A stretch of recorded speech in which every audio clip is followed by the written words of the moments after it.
बेटे reaction of oxides hydroxide and carbonates with water. Water के साथ तो ऐसा कुछ नहीं, ऑक्साइड जो कुछ होते हैं वो डिजोल्व होकर हाइड्रोक्साइड बना लेते हैं, कोई खास रिएक्शन है नहीं वाटर के साथ।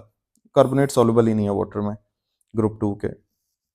बट ये रिएक्शन इंपॉर्टेंट है, तो ये मैं कुछ कर देता हूँ, कुछ लिख देता हूँ। तो अगर मैं पहले ऑक्साइड्स के साथ कर लेते हैं, oxides with HCl and oxides with H2SO4। तो क्या है, magnesium oxide, calcium oxide, strontium oxide and barium oxide, और इसको हम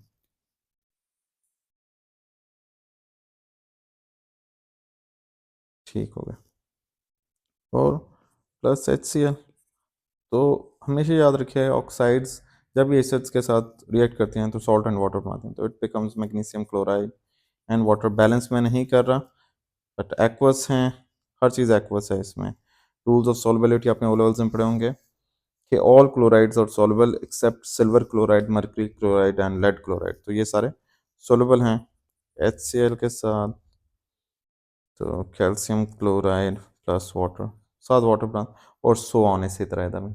और अगर H2SO4 के साथ करेंगे तो it becomes magnesium sulphate plus water, और H2SO4 के साथ कैल्शियम सल्फेट प्लस वाटर। और एक बात मैं दोबारा रिपीट कर दूं कि ये वाले reaction they will never go to completion. Why? Because calcium sulphate और उसके नीचे वाले सल्फेट्स जितने भी बन रहे हैं they are insoluble in nature, और once it is being formed ये कैल्शियम ऑक्साइड को कवर कर लेगा and reaction never goes to completion. But magnesium oxide नहीं कवर होएगा क्योंकि मैग्नीशियम सल्फेट इज सॉल्युबल। तो that is with oxides. Hydroxides का भी यही है बेटे, हाइड्रोक्साइड भी मैं कर देता हूँ, मैग्नीशियम हाइड्रोक्साइड है, दो कर देता हूँ, जो एक का ट्रेंड है वही दूसरे का भी ट्रेंड है। Magnesium hydroxide, calcium hydroxide. तो यहाँ HCl के साथ करेंगे तो उसी तरह मैग्नीशियम क्लोराइड प्लस वाटर बन जाएगा, यहाँ भी ऐसे, और नीचे वालों का भी यही होगा, मैं लिख नहीं रहा, कैल्शियम क्लोराइड प्लस वाटर बन जाएगा यहाँ पे भी। चाहे ऑक्साइड के साथ रिएक्शन हो एसिड का, चाहे hydroxide, product to be salt and water. तो यहाँ पे क्या कर दिया मैंने, H2SO4, तो ये बन जाएगा मैग्नीशियम सल्फेट प्लस वाटर, और ये बन जाएगा कैल्शियम सल्फेट प्लस वाटर, और it would never go to completion. इससे नीचे वाले जो होंगे वो कोई भी कंप्लीशन की तरफ नहीं जाएगा, वजह यही है कि वो कवरिंग हो जाएगी। Then with the carbonates, carbonates with acids, तो वंस हैं ये भी हूबहू सिमिलर से ही हैं। Magnesium carbonate, calcium carbonate, strontium carbonate और बेरियम कार्बोनेट, और एक के साथ मैं रिएक्शन करता हूँ, बाकी आप हूबहू कर लीजिएगा। मैग्नीशियम क्लोराइड, हाँ कार्बोनेट से कार्बन डाइऑक्साइड ने निकलना है, फिजिंग होना है, जो कि कार्बन डाइऑक्साइड की फिजिंग होगी, carbon dioxide that turns lime water milky, ठीक है। HCl, calcium chloride water plus carbon dioxide, और इन्हीं कार्बोनेट को अगर मैं उनके साथ कर दूँ, magnesium carbonate plus H2SO4, magnesium sulphate plus water plus carbon dioxide, calcium carbonate plus H2SO4, calcium sulphate plus water plus carbon dioxide, gas है, लिक्विड है, ये सॉलिड करें इसे, ये इनसॉल्युबल है, ये एक्वस करें, ये लिक्विड, ये गैस, ये सॉलिड है, ये भी सर क्योंकि ये इनसॉल्युबल है, एक्वस है, एक्वस है। तो आपने एक चीज याद रहे, आप कहेंगे स्टेट सिंबल्स में कैसे लगा रहा हूँ, none of the carbonate of group 2 is soluble, even group 1 के कार्बोनेट सॉल्युबल होते हैं, अमोनियम कार्बोनेट सॉल्युबल होता है, ये इनसॉल्युबल है, इसलिए मैंने इनके साथ सॉलिड लगाया है। एसिड सारे एक्वस होते हैं, जैसा भी एसिड हो।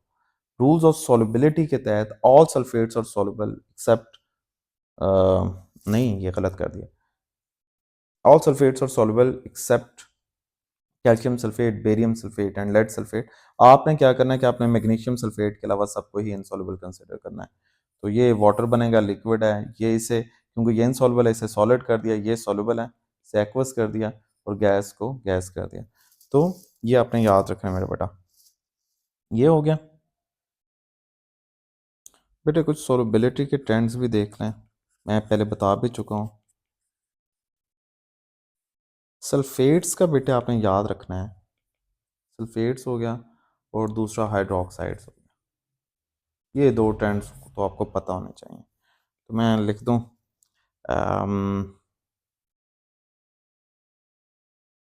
Magnesium sulphate, calcium sulphate, strontium sulphate and barium sulphate नीचे की तरफ डिक्रीजेस। तो सबसे बुरा जो लेस सोलुबल है, this is least soluble, this is most soluble.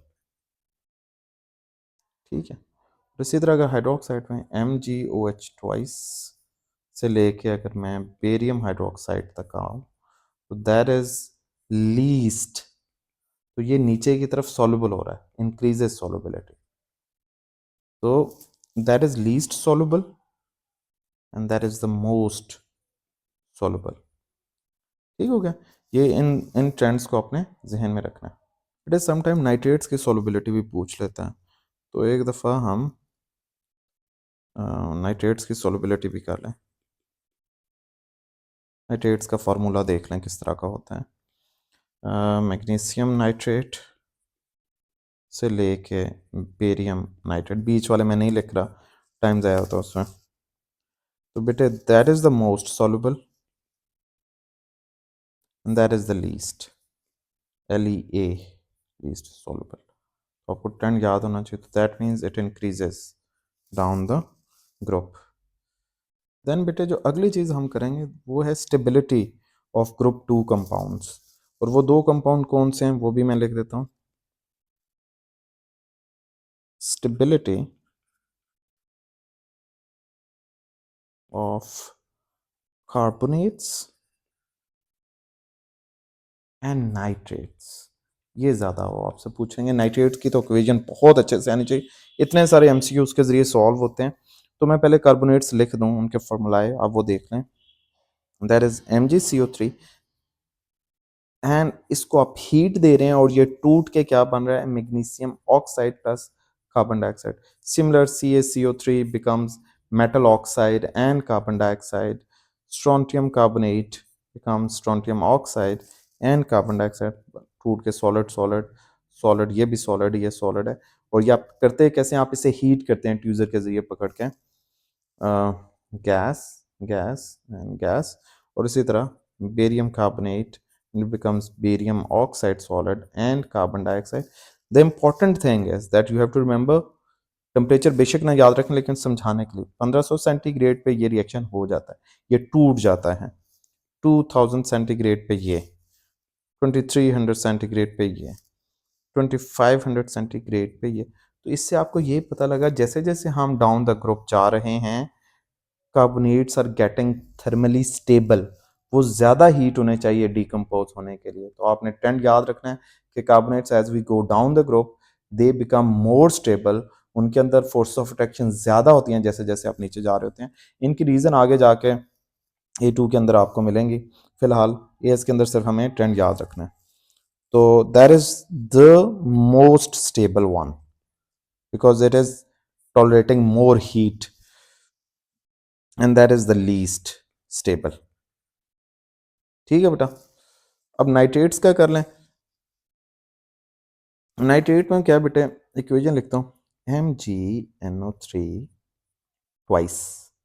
जब इसे आपने हीट किया 800 सेंटीग्रेड पे तो ये डिकम्पोज हो गया and becomes metal oxide plus brown colour की गैस NO2 प्लस O2। इसकी बैलेंसिंग याद रखनी है हर सूरत। तो 1 मोल मैग्नीशियम ऑक्साइड बनेगा सॉलिड, ये भी सॉलिड था, और 2 moles of brown colored gas nitrogen, brown colored gas, और 1/2 मोल ऑक्सीजन। और ये सब की बैलेंसिंग इसी तरह मैं इसीलिए एक और लिख देता हूँ CaNO3 twice solid it becomes, और टेम्परेचर अब 1200 सेंटीग्रेड। तो इस जगह भी आप देख रहे हैं कि चाहे कार्बोनेट हैं चाहे नाइट्रेट हैं, और इसी तरह स्ट्रोंटियम नाइट्रेट ट्वाइस सॉलिड, इस जगह आपको 1400 सेंटीग्रेड, और फिर ऐसे बेरियम नाइट्रेट हैं सॉलिड, और यहाँ पे आपको कोई 1800 सेंटीग्रेड 1800 सेंट। और क्या बनेगा, calcium oxide 2 moles of nitrogen dioxide, half mole oxygen. इसी तरह strontium oxide 2 moles nitrogen dioxide, half mole oxygen, and similar ये भी इसी तरह आप कर लेंगे। तो इससे आपको इसकी स्टेबिलिटी, तो most stable one, this is the least stable and that is the most stable one। ठीक हो गया। तो मेरे ख्याल में हम सब कुछ ही कर चुके हैं। कुछ चीज़ें बेटे कुछ जनरल नॉलेज के जो ओ लेवल में भी आपने की थी, कि ये जो कैल्शियम कार्बोनेट है ये सीमेंट बनाने में यूज़ होता है, सीमेंट मैन्युफैक्चरिंग। इसके अलावा बेटे कैल्शियम हाइड्रोक्साइड जो होता है ये फार्मर्स यूज़ करते हैं टू न्यूट्रलाइज एसिडिक सॉइल। ठीक है। इसके अलावा इसे कैल्शियम जो हाइड्रोक्साइड है, इसे आप, इसका दूसरा नाम है स्लेग लाइम। और फिर कैल्शियम ऑक्साइड है बेटा, इसे क्विक लाइम कहते हैं, इसका दूसरा नाम है। और ये भी बेटे used in cement industry, cement बनाने में यूज होता है बेटे। आई होप मैंने सारा कुछ ही कवर कर दिया है, तो आप प्रिपेयर करें इंशाल्लाह। Good luck.